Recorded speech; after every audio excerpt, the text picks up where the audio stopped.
지금 바나바와 바울이 여러분 선교 여행을 떠나고 있는데 똑같은 거죠. 거짓 순례 전도 여행이죠. 그들이 계획을 세운 게 아닙니다. 돈을 가지고 간 게 아닙니다. 그냥 하나님의 인도하심과 성령의 인도하심 속에 순종하면서 그들은 하나님의 공급하심을 믿고 지금 순례 여정을 하고 있는 내용이 되겠습니다. 그런데 이러한 여정 속에서 여러분 거리도 가깝지가 않습니다. 실질적으로 수리아 안디옥을 떠나서 여러분 이들이 구브로 또 살라미 더 나아가 또 버가 또 계속해서 비시대 안디옥까지 이르는 과정을 보게 되면은 참 먼 거리입니다. 최소한 이들이 걸어가는 길도 아니고 또 배를 타고 수없이 교통편이 다 이렇게 편리가 제공된 곳이 아니잖아요. 그런데 성경을 연구해 보면 이러한 가는 곳곳에는 고지대도 있고 바다도 있고 또 해적들도 있고 강도도 있고 수많은 위협이 있습니다. 오죽했으면 함께 동행했던 여러분 이제 마가 요한이 이 전도 여행에서 돌아가요. 왜요? 너무 두렵고 너무 어려우니까 돌아가 버리는 거예요.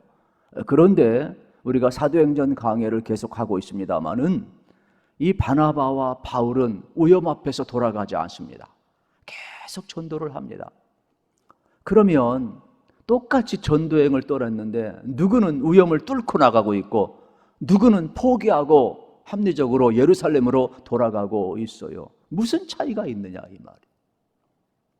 마가 요한이 중간에 여러분 돌아가게 되는데 이 돌아가는 이유를 보게 되면은 사실 어려워서 돌아가는 것 아니겠습니까?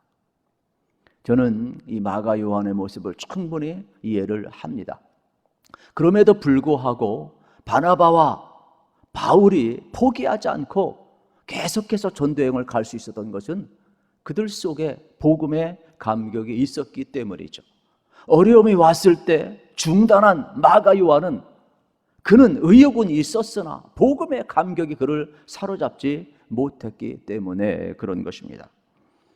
오늘 우리의 삶의 자리도 마찬가지가 되겠습니다. 그래서 바울은 로마서 1장 16절에서 이렇게 고백을 합니다. 내가 복음을 부끄러워하지 아니하노니 이 복음은 모든 믿는 자에게 구원을 주시는 하나님의 능력이 됨이라. 먼저는 유대인에게요 그리고 헬라인에게로다. 여러분 바울은 복음을 부끄러워하지 않았습니다. 그리고 복음은 우리를 구원하는 능력임을 그는 고백을 하고 있는 겁니다. 누구든지 예수 믿으면 구원받고 누구든지 예수 믿으면 지옥 갈 백성이 천국 가고 누구든지 이 복음 안에서 개인도 가정도 나라도 민족도 바뀔 수 있음을 바울은 지금 고백하고 있는 것입니다. 그래서 바울은 자신에게 임한 이 성령과 여러분 이 복음 앞에 그는 정면 대결을 합니다. 그러면서 내가 복음을 전하지 아니하면 내게 화가 미칠 것이라고까지 고백을 하고 있습니다. 고린도전서 9장 16절 말씀에 이렇게 고백을 합니다. 내가 복음을 전할지라도 자랑할 것이 없음은 내가 부득불할 일임이라. 만일 복음을 전하지 아니하면 내게 화가 있을 것이로다 말씀하고 있어요. 여러분 얼마나 바울이 복음에 붙들렸으면 복음을 전하지 아니하면 내게 화가 임할 것이라고까지 고백을 하고 있는 겁니다. 그런데 우리는 왜 전도를 안 합니까? 전도 안 하면 편하기 때문에 그렇습니다. 전도를 안 하면 사람들 앞에 이러쿵저러쿵 말도 안 듣습니다. 그러니까 우리는 편하니까 말 듣기 싫으니까 전도를 안 하는 것이 되는 것입니다.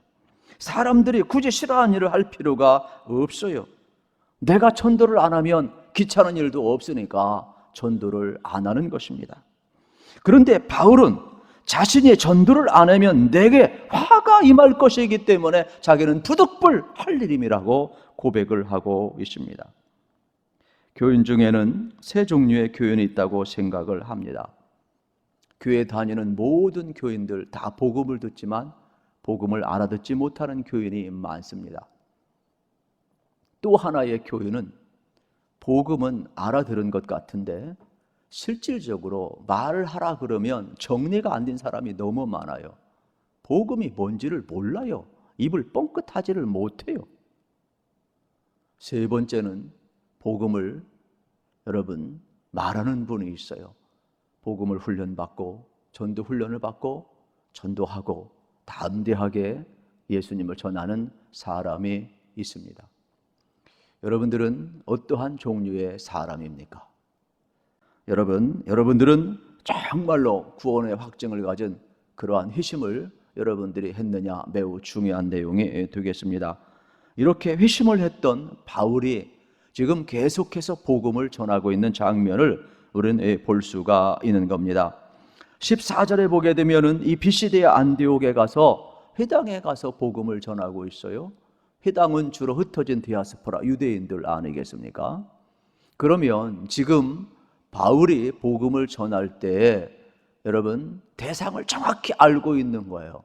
먼저 그러나 그들이 수없이 하나님의 말씀을 들었지만 진짜 이 복음이 말하는 것이 뭔지 모르는 그들에게 여러분 복음을 전하고 있는 거예요. 그래서 교회는 예수님 다시 오실 때까지 여러분들이 수없이 복음을 들었지만 모든 사람이 다 복음을 아는 건 아니에요. 그렇기 때문에 바울만 회당에 가서 복음을 전하는 것이 아니라 오늘 강단에서 여러분 끝없이 외쳐야 될 것이 뭐냐? 예수 십자가에 피 묻은 복음이 되겠습니다. 그리고 15절에 보게 되면은 율법과 선자의 글을 읽은 후에 회당장들이 사람을 보내어 물어 이르되 형제들아 만일 백성을 권할 말이 있거든 말하라 하니 말씀하고 있습니다. 이 내용은 뭐냐면 이 BCD 안디옥에 갔는데 회당에 들어갔잖아요. 그 당시에 회당은 각 책임지는 회당장이 있어요. 회당장은 성경을 봉독하고 그들의 또 예전에 따라서 또 설교자를 지명을 할 수가 있어요. 이 모든 권한이 회당장에 있는데 그때 거기에 도착한 바나바와 바울을 향하여서 부탁을 한 겁니다. 그런데 이 기회를 바울은 놓치지 않습니다. 그러면서 그들이 읽은 성경과 전부 이 구속의 역사에 대해서 바울이 설명을 하는 거예요. 한마디로 이야기하면 복음을 이야기를 하는 겁니다. 그러면서 오늘 앞부분에 있는 내용을 가지고 바울은 지금 이제 세 가지로 나눌 수가 있는데 첫째는 17절부터 22절까지는 바로 하나님께서 이루시는 이 구속의 역사에 대해서 이야기를 하고 있습니다. 그리고 두 번째로 이제 23절부터 31절까지는 그 구속의 역사, 다윗을 통한 언약을 이루신 예수 그리스도의 이야기를 하고 있습니다. 그리고 다음 주에 살펴볼 이제 30또 이제 어떻게 보면은 2절부터 41절은 예수 그리스도의 부활을 이야기하고 있는 겁니다. 그러면서 우리에게 구원이라는 것은 예수님을 믿음으로 죄사함과 구원이 이루어짐을 설명을 하고 있는 내용이 오늘 본문 말씀이 되겠습니다. 그러니까 사도 바울이 전하고자 하는 복음의 내용이 뭐냐면 먼저 바울은 하나님의 구원의 역사를 전하고 있는 겁니다. 그래서 이 하나님의 구속의 역사를 전하면서 17절에서 19절에 이렇게 풀어가고 있습니다. 이 이스라엘 백성의 하나님이 우리 조상들을 택하시고, 여기 택하시고가 중요하죠. 지금 바울이 하나님의 구속사를 설명을 할 때 이 동사 택하심을 지금 설명을 하고 있어요. 이스라엘을 택하신 분이 누구냐? 하나님이라는 거예요. 그래서 이 하나님의 주권, 이 택하심이라는 단어를 통하여 복음을 지금 설명하고 있습니다. 계속해서 보면 애굽 땅에서 나그네된 그 백성을 높여 큰 권능으로 인도하여 내사 광야에서 약 40년간 그들의 소행을 참으시고 가나안 땅 7족속을 멸하사 그 땅을 기업으로 주시기까지 약 450년간이라 말씀하고 있는 겁니다. 그러니까 사도 바울은 지금 하나님의 통치, 하나님의 구속사를 먼저 이야기하는 거예요. 생각을 한번 해보세요. 회당에 있는 사람들은 흩어진 디아스포라니까 구약에 대해서 얼마나 익숙하겠어요. 그러니까 마음이 확 열리는 겁니다. 그리고 이 복음의 접근 방식이 대상을 알고 지금 설교를 하고 있는 거예요. 우리가 대상을 모르고 설교를 하면 너무나도요 이 간격이 참 큽니다. 그런데 지금 바울은 복음을 들어야 될 대상이 지금 디아스포라인지 이방인인지 명확히 알고 전달을 하고 있는 거예요. 그래서 구속의 긴 역사, 하나님의 통치 구약을 지금 잘 설명하고 있는 장면을 보게 되는 겁니다. 그러면서 바울이 하는 이 설교의 내용의 핵심은 하나님인데, 하나님이 이스라엘을 선택했다라는 것이죠. 대단한 자부심을 가졌지만 사실 바울은 우리가 그런 자부심 가질 존재는 아니라는 걸 알려줘요.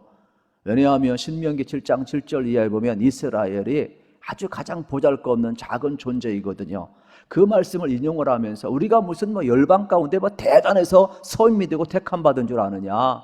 그는 하나님께서 아브라함을 부르시고 언약을 맺어서 그 언약을 지키기 위함이고, 이건 하나님의 선택이고 하나님의 주권이지 무슨 우리가 다른 열방에 비해서 우월하고 대단한 줄 알면 안 된다는 것을 알려주고 있어요. 그래서 전적인 하나님의 선택이고 하나님의 주권이고 하나님의 사랑이고 하나님의 은혜임을 가르쳐주고 있는 것입니다.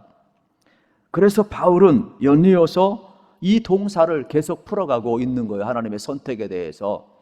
그러면서 하나님이 하신 일, 우리 조상들 애굽에서 어떻게 했느냐? 노예 생활로 있었을 때에 하나님이 함께 했지 않느냐? 그들을 또 어떻게 했어요?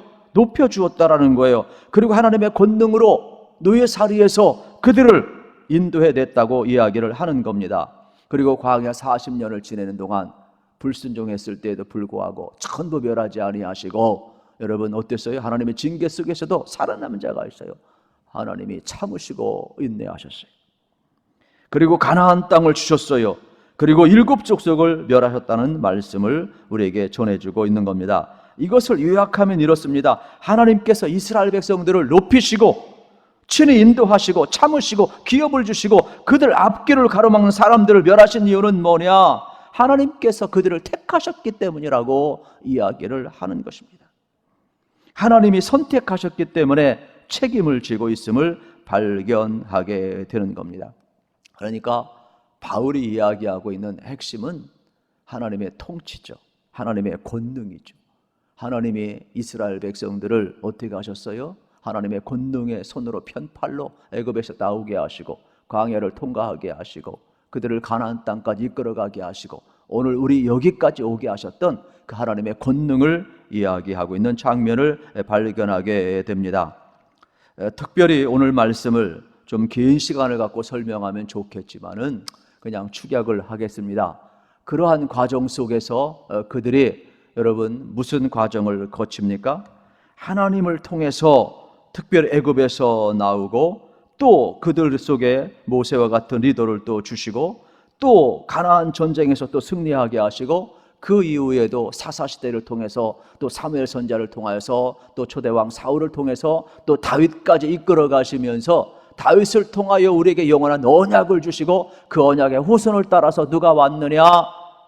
바로 메시아 예수님이 왔다라고 설명을 하는 것입니다. 그래서 23절에 보면은 하나님이 약속하신 대로 다윗의 씨에서 이스라엘을 위하여 구주를 세우셨으니 그가 곧 누구라고요? 예수라고 소개를 하고 있는 겁니다.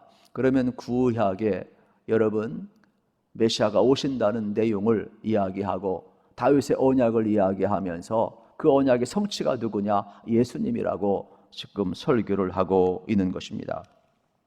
지금도 하나님의 구속의 역사는 계속 진행되고 있음을 우리는 발견하게 되는 겁니다.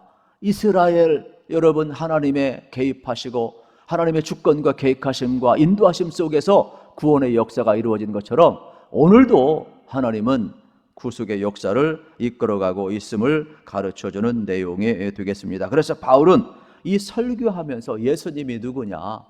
바로 약속된 메시아라는 거예요. 예수님이 누구냐? 말씀을 통하여 우리 가운데 구원을 이루신 분임을 분명하게 선포하고 있는 겁니다. 그러면서 바울은 24절, 25절에서 세례 요한을 소개를 해요.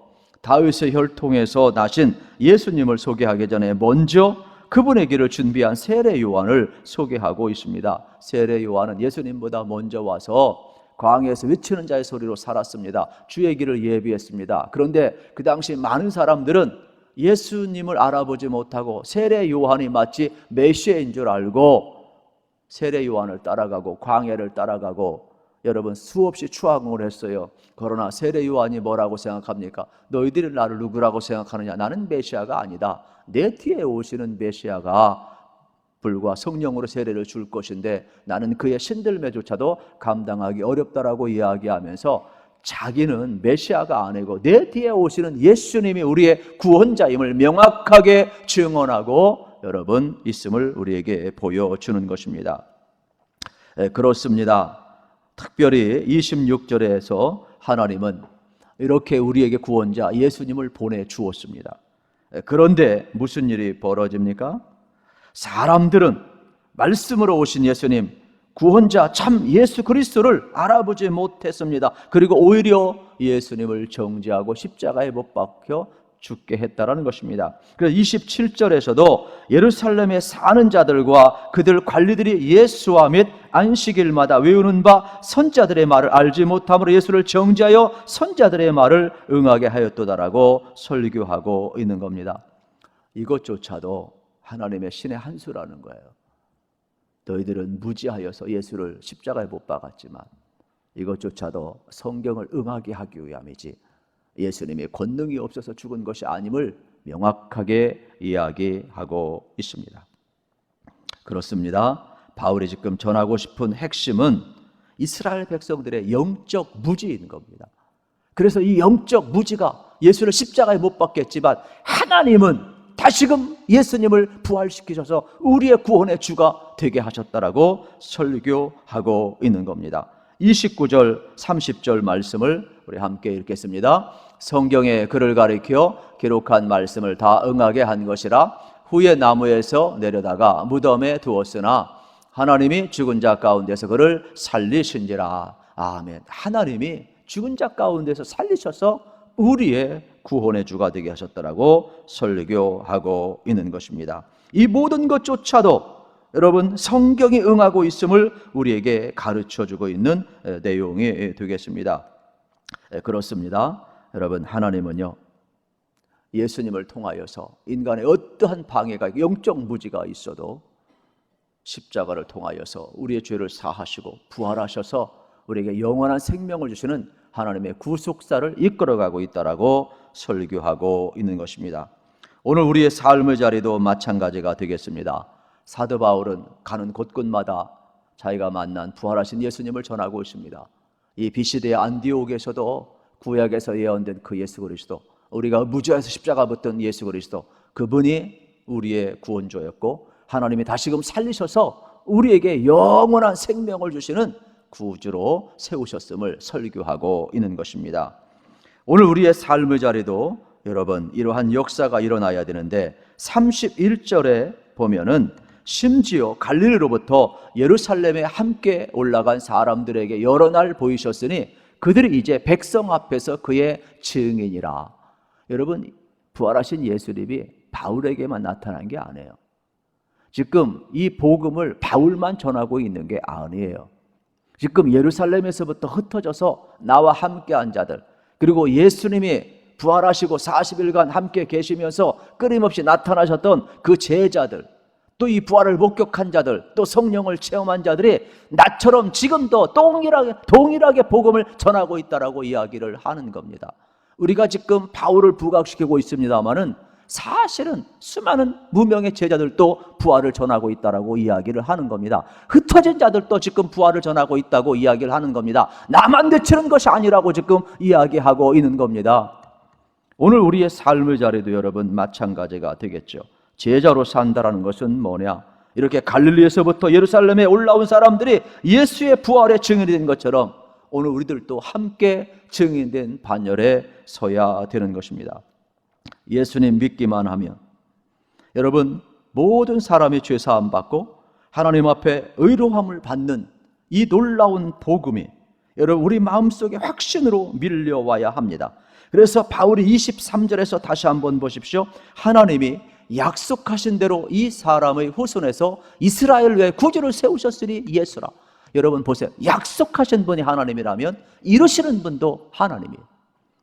그렇기 때문에 예수님을 통하여서 우리를 통한 구원을 약속하셨고 예수님의 십자가를 통하여 우리의 모든 죄를 사했고 예수님을 다시금 부활시키셔서 믿는 자에게 영원한 생명을 주신 분이 누구냐? 우리 하나님이라는 거예요. 그래서 30절에서도 이렇게 이야기를 하고 있습니다. 하나님이 죽은 자 가운데서 그를 살리신지라. 이 일은 누가 했느냐? 하나님이 했다라는 겁니다. 구원은 누가 하느냐? 하나님이 했다라는 겁니다. 그래서 예수님을 통한 여러분 하나님의 구원하심이 우리 가운데 밀려와야 되는데, 복음을 들으면서도 이 사건이 밀려오지 않는다면 우리는 여러분 아직도 온전히 주님 앞에 서 있는 것은 아닌 것입니다.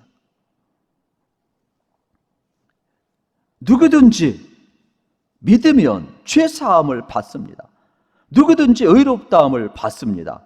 그런데 문제는 내가 복음은 들었는데 속죄는 확신하는데 감격이 없다라는 데 문제가 있는 겁니다. 복음은 같은 복음인데 왜 이러한 차이가 날까? 복음을 듣고 생명을 아까워하지 아니하고 복음을 위해 살고, 어떤 사람은 복음을 듣고 배척하고 멸시하는 사람도 있어요. 그 이유는 간단합니다. 복음을 들었을 때 자기 실상을 보지 못하면 이럴 수밖에 없어요. 여러분, 복음을 듣고 누가 복음의 감격에 빠질 수 있느냐? 자기 실상을 보는 사람만이 감격에 빠질 수가 있어요. 자기가 죄인인 것을 보지 못하면 우리는 절대로 복음의 감격에 빠질 수가 없습니다. 여러분, 우리가 인생길을 걸어가면서 은혜 받고 나면 다른 것에 별 관심이 없어요. 하나님 앞에 붙들려 살아가는 것이, 여러분 이 속죄 감격을 가지고 살아가는 것이 얼마나 귀한지 모릅니다. 내가 예수님으로 인해 속죄함 받고 의롭다함 받고 천국 백성이 되었으니 여러분 이 사건이 그저 기쁘고 감사할 뿐입니다. 저는 이 확신을 가지고 살고 있습니다. 그래서 오늘 본문 속에서 바울이 이렇게 복음을 하나님이 약속했고 그 약속을 이루셨고 예수님을 보냈는데, 우리는 무지하여서 예수를 십자가에 못 박았지만은 하나님은 다시금 그를 살리셔서 믿는 자마다 우리의 죄를 용서하시고 구원해 주시는 이 하나님의 은혜의 복음을 바울이 확신 있게 전하고 있는 모습을 저는 조금 이해가 됩니다.